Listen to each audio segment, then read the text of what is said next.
Yeah, I really enjoyed reading Lala's thesis as well because we've got a lot of talk about conservation these days. And hers, while it's conservation minded, it's also about using the resources we have. And so it's a really interesting topic. These are her words. She says, I would like to thank God for his blessings, strength, wisdom, and guidances in my life. I also want to deeply thank my parents for their endless support and encouragement in completing this thesis. Thank you to my advisor, Mr. Felix, for his guidance throughout this thesis, and Ms. Bea for her help and support. My sincere appreciation goes to Mr. Wade and Ms. Maymay for guiding me throughout this thesis year. To all my friends who supported me along the way, whether through encouragement, proofreading, or accompanying me to Starbucks for work sessions, thank you so much. Special thanks to Tay Okum for always supporting and listening to my yapping throughout the year. Lastly, I would like to thank Ms. Denise and Ms. Jo for choosing my topic and serving as my panelists. Her title is A Love Letter from the Wild, How Bioprospecting Gives the Biggest Hope for Humanity. Give me a second to set up the timer, and I'll tell you when you can start.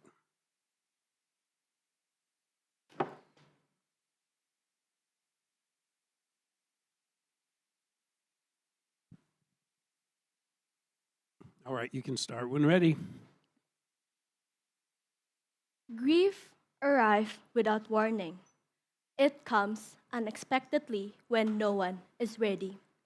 You're sitting down in a hospital hallway, diagnosed with stage 4 cancer. Silence and uncertainty echoing, hearing the words that no one ever wants to hear. There is no cure. In that moment, hope was lost, and all the world around you shatters into pieces. Cancer spread like wildfire, rapidly causing a great damage to a person's body. It took away not only one, but millions of lives, leaving behind nothing but loss. But what if one day, as you sit in despair in the cold hospital waiting room, a doctor comes by, sits beside you, and utters the word that feels like a fever dream? There is hope. We found the medicine that can cure your disease. The light of hope, once dead, began to flicker back to life. The verdict of your dying was changed to your healed. What if I tell you that this discovery comes from nature? No, it does not come from the laboratory nor the doctor's office. It comes from nature. So now, come, take a seat, and let me tell you about the beauty of the world's largest library through bioprospecting. Let's go back to where it all started. In 1820s, before the term bioprospecting was even defined, Pierre-Joseph Pelletier and Joseph Caventou practiced bioprospecting by observing that sick llama will chew on cinchona bark tree to recover from a disease. This led to the discovery of quinine and the development of the first effective anti-malaria drugs. As the world kept recognizing the benefits of natural resource, by the 1840s, a rush started. Unlike the gold or the silver rushes of the same era, this rush was not driven by precious metal, but by biological material. In this time period, the world witnessed a period called biological rush. Decades later, the term bioprospecting was commonly used in the 1992.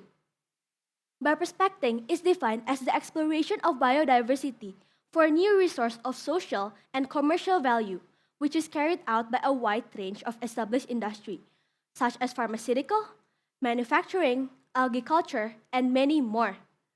Today, bioprospecting has evolved into a multidisciplinary field with 3 branches: gene prospecting, chemical prospecting, and bionic prospecting.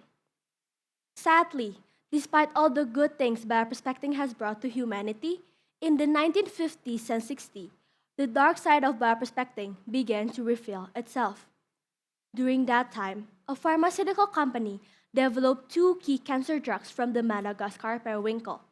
But the indigenous people of Madagascar received none of the profits.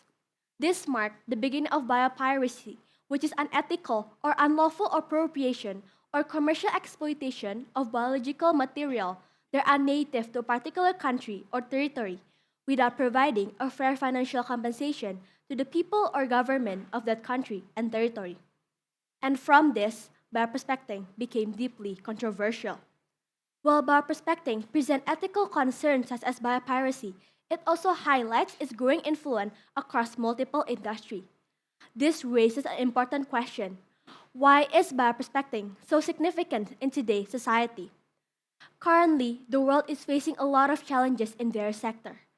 Healthcare systems are under a lot of pressure, not only from the rising number of cancer, but from the terrifying emergence of antimicrobial resistant infection. According to Graham, antimicrobial resistance contributed to 39 million deaths between 2025 and 2050. On the other hand, the environment is also at risk by the increasing of temperature, which was predicted that 2025 was either the second or the third warmest year on record.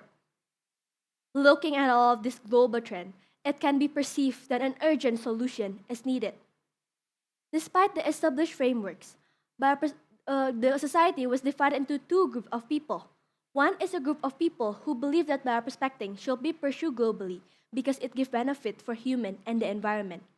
On the other hand, is a group of people who believe that bioprospecting has a bad impact and will lead to exploitation. This raises an important issue of whether bioprospecting should be pursued globally.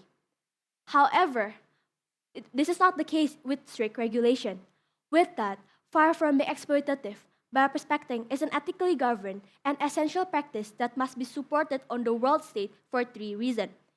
Bioprospecting is necessary for the development of modern medicine, agriculture, and cosmetics. Bioprospecting fosters the importance of biodiversity, and bioprospecting creates new industry that provides sustainable path forward. First, bioprospecting is necessary for the development of modern medicine, agriculture, and cosmetics.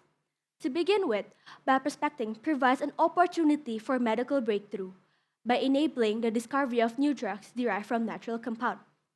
At the present moment, many diseases remain incurable, and most of the available treatments are either not safe or effective. For instance, cancer cases continue to rise and are a leading cause of premature death in many countries worldwide. With the urgency of cancer treatment, bioprospecting provides a solution, as approximately 60% of anti-cancer drugs are derived from natural substance. Taxol, a drug effective against various cancer, was derived from the bark of Pacific yew tree. Later, scientists found out the same compound in other tree, using it as a blueprint to create a more advanced treatment. Like a flashlight that sheds light to reveal hidden things and safe direction, bioprospecting uncover valuable compound in nature that could lead to medical breakthrough and treatments. Secondly, bioprospecting can create biopesticide and biofertilizer. Synthetic pesticides have been proven to be toxic and lose effectiveness as many pests grow resistant to this chemical. Biopesticides, on the other hand, are created from natural ingredients that are more eco-friendly and are less likely to develop resistant genes because of their complex structure. Moreover, bioprospecting supports the development of biofertilizer, which help plants and crops to grow by giving them enough nutrients. One of the most successful biofertilizer is the macroalgae-based biofertilizer, which can help improve soil nutrients by fixing nitrogen and producing beneficial compounds that can enhance plant growth.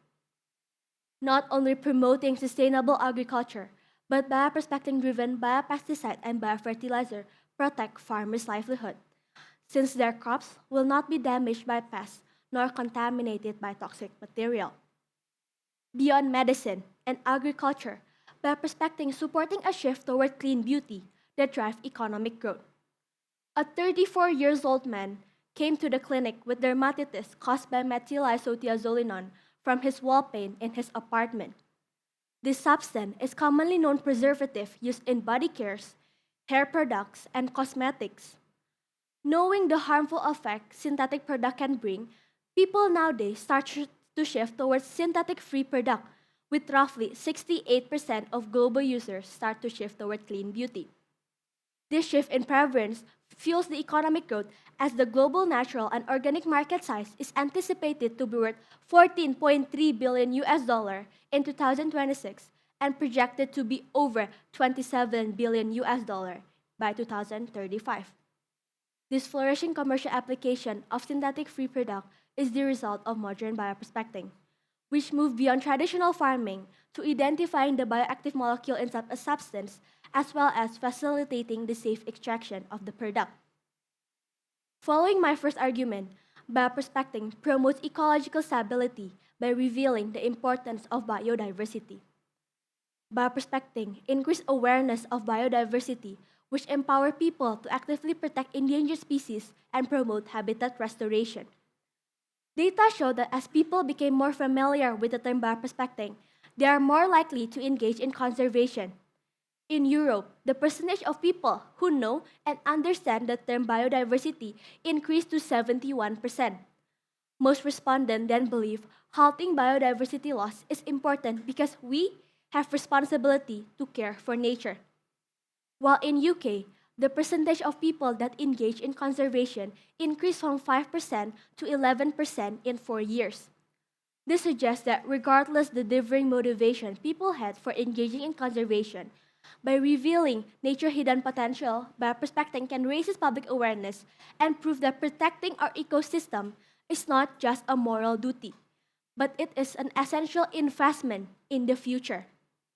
Secondly, bioprospecting can identify the potential of sentinel species to act as an early warning system to prevent ecosystem collapse and mitigate risks to human health. Contaminated water in some places is a serious global threat, since toxin can accumulate in organisms' body and eventually affect human through food consumption. One of the most important groups, called sentinel species, are highly sensitive toward environmental change, making them one of the useful indicators of ecosystem health. One of the most recent examples is abscisic acid, in which bioprospectors and engineers successfully transform plants so they can change color when exposed to dangerous chemical. As a saying goes, a stitch in time saves nine. Bioprospecting can create the means for early detection of environmental damage, allowing scientists to take action before damage becomes irreversible. The third reason is that bioprospecting can help to combat climate change. Greenhouse gas levels and global temperature continue to increase in these past few years, leading to a devastating effects on the human population.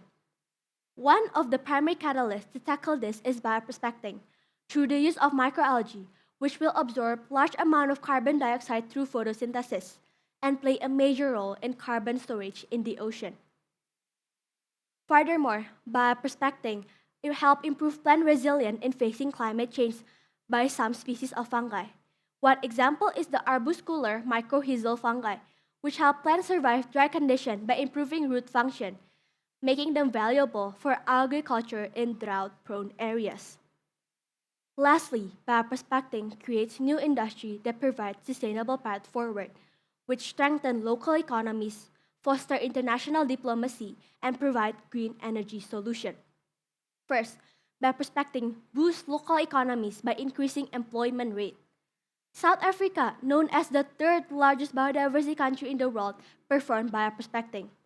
The chain of bioprospecting breathes life to the entire industry, starting from resource discovery and product development to export and trade, creating approximately 700 to 1,700 new jobs for each person. This employment opportunity benefits both the citizens and the country economy by increasing productivity, thus leading to a stronger economy. For this reason, bioprospecting will surely impact Indonesia if properly implemented, since Indonesia is known as one of the 17 megadiverse countries in the world. This immense diversity can be used to tackle unemployment in Indonesia because bioprospecting can open closed doors. It can generate jobs in trade sector, production, and research. It can open opportunities for people to learn something new. Following that, Bioprospecting can create new industry by building on strong law and global partnership to protect natural resource and indigenous communities. Since bioprospecting was widely done worldwide, many law has been established and modified over time to address the need to share cost and benefit between developed and developing countries, as well as to monitor the utilization of genetic resource along value chain. The Convention on Biological Diversity, or the CBD, was the first law being established. However, after its establishment, exploitation still happened. Like a machine without its manual book, the CBD did not specifically mention on how to regulate the access and benefit. Therefore, many countries later agreed upon a new rule called Nagoya Protocol, which act like the manual book by giving a clearer regulation on how natural resource should be accessed while also ensuring transparency and fair benefit sharing. Through this law, bioprospecting foster international cooperation and strengthen relation by negotiating the law and access benefit sharing agreement. This cooperation is needed because bioprospecting demand country with advanced technology, high diversity, and strong economy. However, many countries in the world are lack in either one of them. For this reason, bioprospecting need international collaboration to optimize its activity. Ultimately, bioprospecting fosters the innovation of renewable energy that strengthen long-term global sustainability. As the climate change intensifies, shifting towards renewable energy is necessary to ensure global sustainability. Bioprospecting could help to identify substances that can serve as alternative for fossil fuels. For instance, microalgae biomass can be converted into biomethane, offering a significant reduction on the greenhouse gas emission. Plan in 2021 is estimated to reach 70% of reduction, reaching up to 80% by 2026. Furthermore, bioprospecting facilitates the renewable energy by screening microorganisms from diverse environments to search for novel enzyme and substrate for biofuels production. By enabling the advancement of biofuels, enzyme, and water filtration, bioprospecting can stand as a key pillar of global sustainability. Nevertheless, some people might argue that bioprospecting can lead to exploitation of natural resource and indigenous community. It is true that to some extent, researchers may exploit natural resource and claim their own discovery without mentioning the indigenous people. However, in reality, the risk of exploitation has been addressed by the set of rules being established. The Nagoya Protocol and the CBD aim to ensure that people will not exploit natural resource and indigenous people and also to share fair benefits with them. Specifically, the access and benefit sharing inside the Nagoya Protocol aim to ensure no exploitation happen by restricting extraction amount, allowing sustainable harvesting. Biopiracy did not happen because bioprospecting is inherently wrong. It happened because it's just lack of ethical regulation. So with this consent, bioprospecting is not exploitative. Instead, it becomes a valuable and necessary tool for human beings. On the other hand, some may criticize that bioprospecting has a low success rate and needs a high cost, which is inaccessible for many countries. It is true that to some extent that bioprospecting needs a high cost, which is not procurable for all countries. But high cost and low success rate does not only apply in bioprospecting. It applies to the entire pharmaceutical industry.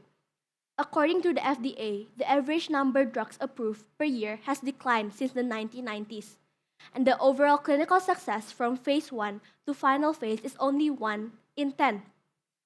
Furthermore, this development of substance to commercial application increased the value and the marketability of the pharmaceutical product, allowing companies to balance out the high development costs.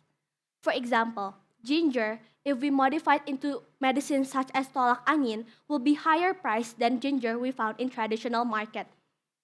Therefore, despite its uncertainty and cost, bioprospecting can represent a strategic innovation that offers broader opportunity for novel discovery. Throughout this thesis, we have seen the advantage of bioprospecting through various of lens. First, bioprospecting drives medical breakthrough by enabling the discovery of new drugs while also providing a more sustainable and healthier alternative for environment and the human health. Then we see how bioprospecting increase people awareness of biodiversity as well as combating climate change. Finally, we ended on how bioprospecting creates new industry that strengthen global partnership and legal framework while also supporting the renewable energy for a more sustainable world. A well-known saying goes, don't judge a book by its cover. Just as people discard a book because of its cover, many people reject bioprospecting as nothing more than exploitation without digging deeper behind the value hidden within its practice and nature. In this current landscape, if we keep being ignorant of the value of bioprospecting, humans will keep living in the dark world where human health is still at risk, climate change is not mitigated, and economies miss enormous opportunity to create a better society. However, if we implement bioprospecting, a hopeful future is within our reach. Sustainable and healthier environment, reduce risk to human health, and open widespread opportunities for a stronger global economy. Hence, what does bioprospecting mean for us as ordinary people?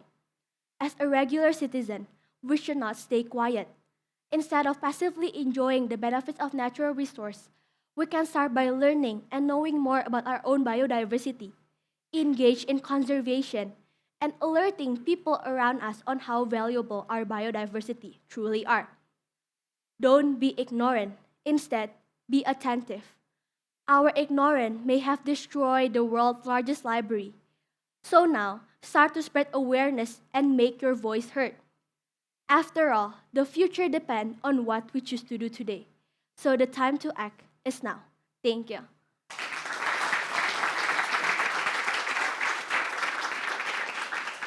Really good job, Lala. Our panelists today are Miss Jo and Miss Denise. Let's start with Miss Jo. Test. Hi, Lala. Hi, Miss. Okay, I really enjoyed your presentation as much as I did reading your thesis. Thank you, Miss. I think it's a very well-written thesis, and I think in this question and answer that I'll be doing, it's more of me being curious about a lot of things. Okay. So bear with me. Thank you. Right. So let's start with this. You wrote in some part before your refutatio that in conclusion, bioprospecting plays a crucial role in identifying the unique characteristics of something, etc. Yeah. Now, how do researchers actually do the bioprospecting? So is it like there are problems and then there are, let's say, cancer, and then they start to search for ingredients in nature, or can you explain about that? Thank you, Miss, for your question. So researchers start by observing the nature. And first is actually if there is a problem, like right now, there is like cancer are continue to rise, and also antibiotic is also at crisis because we're lack of antibiotics now. So through that problem, researchers start to observe and search for compound that are new or maybe new to the environment or to the research department, and they can start observing it, and maybe they can get inspired or they can get a new compound edited from that to create a new drugs or medicine from it. And also, without any problem, back then people start by being curious on how can this plant do this, how can this animal do this, and they start observing it. And through that observation, I think they can create a lot of substances and also industry from it. Okay, then how applicable is this bioprospecting to nations? I mean, okay, so if we're saying Indonesia, it's a very rich country. Is this bioprospecting applicable to countries that are rich in resources only, or also to other countries? This bioprospecting, I feel like can be applicable for all countries in the world because even if right now in Indonesia, we have high diversity, but we are lack of advancement of technology. And I feel like the one step that the government can do is like doing collaboration with other countries such as US, because US has a lot of advanced technology, but sometimes lack of biodiversity. So by collaborating, each country can utilize their advanced technology or biodiversity well through bioprospecting. It's just the government wants to invest or not in this industry. Okay, so speaking of Indonesia, then, Yeah. right? What do you think are the current challenges that Indonesia as a nation or as a government have against bioprospecting or for bioprospecting? Okay, in Indonesia itself, I feel like the government doesn't want to invest in the research and development sector. That's why I researched that many engineers and scientists began to go outside or go abroad to other countries because in Indonesia is lack of also advancement of technology, and the government doesn't want to invest in this research and development sector. So they're also lack in money. Okay, so what do you think can be done or should be done in Indonesia at least? If let's say we're talking from, because you're now talking to students mostly, right? Now, what would you tell or educators or your students or the students, how do we start? Like at what age and how should we be telling students and educators to promote this or what? I think as a student, as a student myself, and also for everyone, I think it can start from like an early age, maybe like junior high school, because we can start by alerting people around us about how important our biodiversity truly are, and also through social media platform nowadays, because it's been like a hit right now. This, through social media, we can like create poster or raises awareness so people around us also know that our biodiversity is really rich and we can actually utilize it uh, through like the bioprospecting, and through that maybe the environment and also the government can realize that this sector is actually one of the beneficial and also leading industry in the world and also in Indonesia. Okay, how long does this bioprospecting process actually take? Uh, for the whole thing or like only like So let's say we're doing bioprospecting for cancer, let's say, right? Your researchers are trying to find resources, etc. Now, how long does the entire process actually take? I feel like it depends on which substance are discovered and which plant are discovered, because I feel like if the researcher already found the substance inside this one plant, like this substance is like the most effective one, I feel like it does not really take a long time. But if they need to research for other substances or do trial and error, that might take a longer time, like years or even decades. Like yeah, so they need to do trial and error because. So, in that sense, how is it compared to having synthetic drugs? Okay, so how does it compare with synthetic drugs? So, synthetic drugs is created like one of it is created by machine, also like laboratory. One of the example is maybe the PCR machine, which is DNA synthesizer that can create vaccine or also synthetic drugs.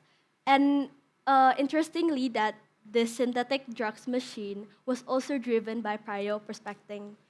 So so researchers start to research on the Yellowstone National Park, where they discovered this tech polymerase enzyme, which can stand high temperature. And this PCR machine needs a high temperature to create that synthetic product.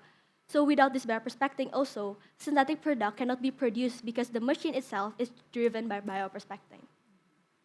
Is it for that PCR machine only, or is it? There's also some example of the other machine derived from bioprospecting.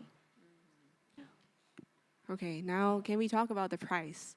The Because because when we're doing research like this, it would require a lot of money, would it not? Okay, Yeah. so you've mentioned a lot of applications of bioprospecting, such as agricultural, medicine, etc. Now, how much do they actually cost? And if it, however much it costs, right?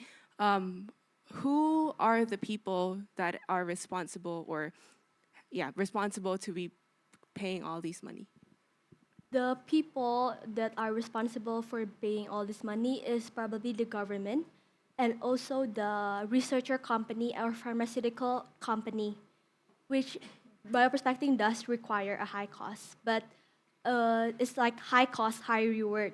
When you like produce a substance or medicine and you like uh, market it or like sell it to the society, it's also increased its marketability. So it is higher price. Like as I mentioned, uh, ginger, if we modify it into tolak angin, it has higher price than ginger we found in like the traditional market. So by that, it's like high cost and high reward.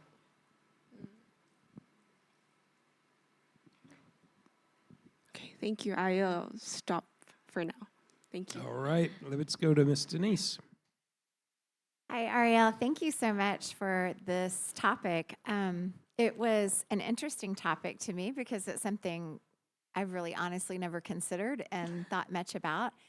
And so, yeah, it was just fun to kind of contemplate and learn through your thesis. It was filled with a lot of information and specific examples of how bioprospecting has actually really been around for quite some time, all the way back to the 1880s. I love that.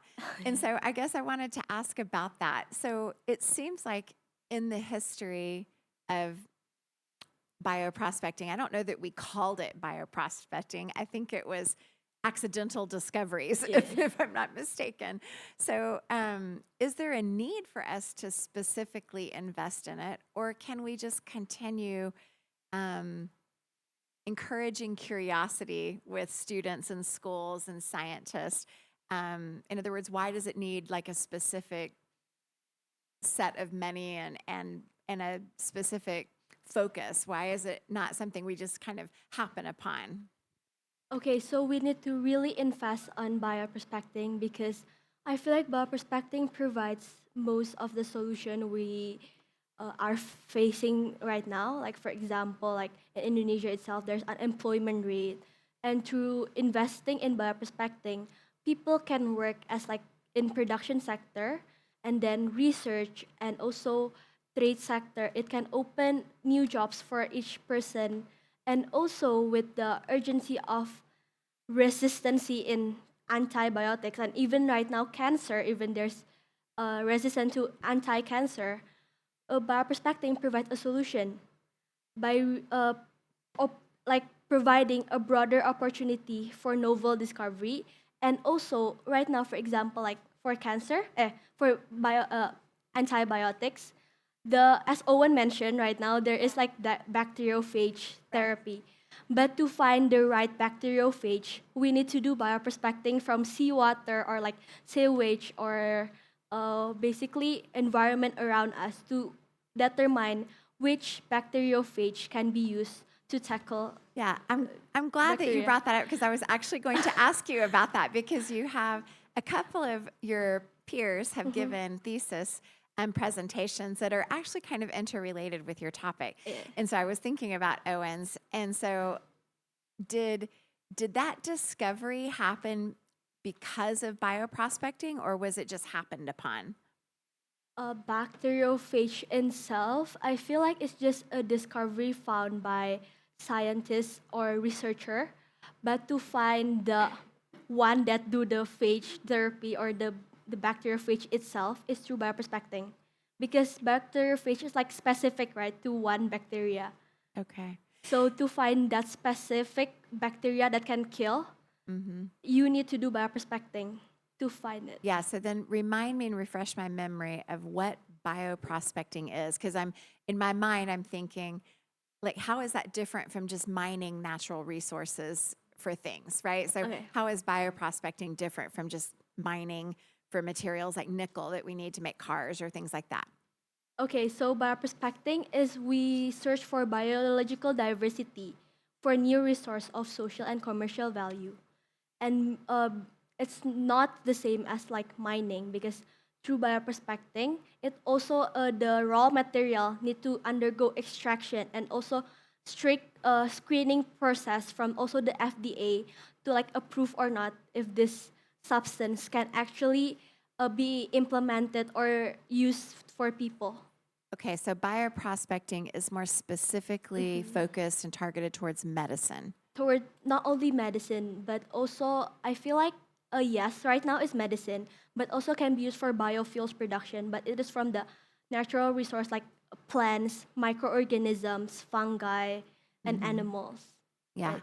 Okay, so I have a couple more thoughts on this. Okay, so we heard Kayleen, believe it was Kayleen. Was it Kayleen that talked about the rhino horn? Yes. Yeah. Okay. I'm like, is that right? I've listened to several recently. I think this is Kayleen. And so I'm a little concerned because I do have the concern of exploitation, right? So if we start saying to, let's say, people on remote islands in Indonesia, hey, y'all start looking for all the plants you can find that resist, that can eradicate, let's say, dengue fever, right? And so just start going crazy out there. It just feels like if we sort of open this door, it's going to be very difficult to regulate and perhaps do things like even increase this illegal transnational crime of wildlife trafficking, which would extend not only to animals but plants, right? So how do we manage that? And I think you mentioned something called the CBD. I don't really know, who is that? What is that? Is that something that's global or is that one country? What is that? Okay. The CBD or the Convention on Biological Diversity, as well as the Nagoya Protocol, is actually the law that are already been established, and it is used internationally to prevent exploitation. Inside the Nagoya Protocol, there is two key pillar, which is the PIC, prior informed consent, which is like the official permission, and also the MAT, mutual agreed term, which is the binding commercial and academic contract. So since the CBD was being established, after the CBD was established, the CBD said that each country have their own rights to manage their natural resource within its border. So if a researcher want to come to a certain country to like take their natural resource, they must bring this to PICMAT to the country, and those two forms must be accepted first by the government so they can do research. But if the government does not accept this PICM and MAT, then the researcher cannot do research. And as well, and alongside with that, the government can also tell the researcher that, for example, endangered animal, they cannot take from the endangered animal because the nation have right to like protect that. Right. But I mean, as we know, rules are made to be broken, right? And so it's all good and well to say, well, we have the rule that says you can't do that, and here's the process for doing it. But in reality, is that really managing it? So have you done any research that looks at a country that's involved in bioprospecting? Has it demonstrated increase in wildlife trafficking or increase in exploitation, or has it actually decreased it? And I think you mentioned some data and I may have missed it. So give me some facts that tell me this is working and that accountability is going to work.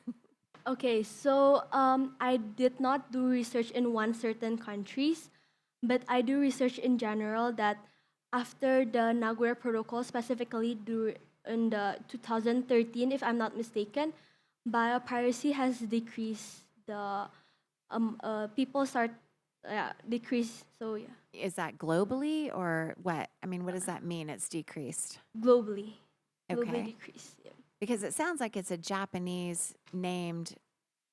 Oh yeah, Rule, Nagoya right? Protocol is Yeah, Japanese. right. Okay, so it's a Japanese thing. So I'm just wondering, was it just only decreasing in Japan, or was that really on the global stage? And do you know? It's global stage. Nagoya Okay. Protocol is because it is established in Nagoya. That's why Okay. it's called. Okay. Nagoya Got it. Protocol. Okay. Well, that's good to hear.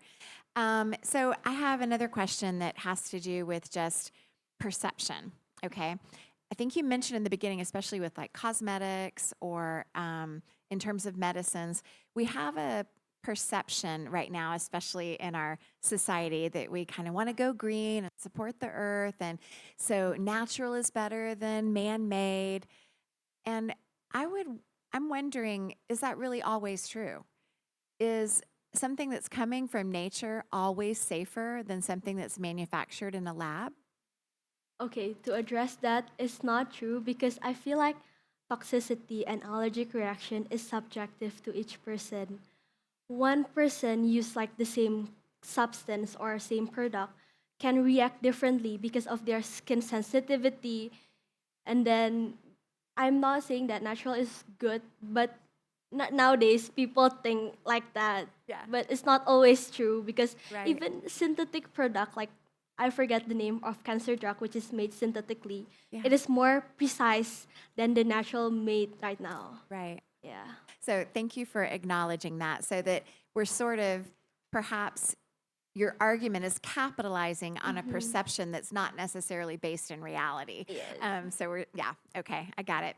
And then it led me to think, are we inadvertently, though, sort of communicating a value that we don't want to communicate when we say bioprospecting is so good and it's natural, it's good for the environment, and it's going to be good for your pocketbook because it's going to promote jobs and things. So we're suddenly creating a very transactional relationship to nature. So it's not, I'm going to enjoy nature for nature's sake. I want to preserve nature because it's the right thing to do because God gave us stewardship over the earth. But I want to make sure I take care of nature because it's what I can get out of it. So it becomes this transactional relationship. Don't you think that's going to devalue our ability to really be good stewards? I feel like it to some extent it can devalue our relationship or also view to become a steward. But God also gave us wisdom and knowledge to actually utilize the natural resource wisely. And I feel like this through bioprospecting also is like God revealing Himself because through general revelation, it said that God revealed Himself through nature. And I feel like through bioprospecting, it can open people's eyes on that this natural and complex world, there must be someone who created it. Yeah, Yeah. that's great. Thank you. That was a Okay. beautiful answer. Time is up. Good job, Lala. All right, very good job. So we'll meet friends and family and advisors and panelists up here on the stage for photos. And in 5 minutes, maybe, as soon as we can get started, we will start with Abigail. Thank you.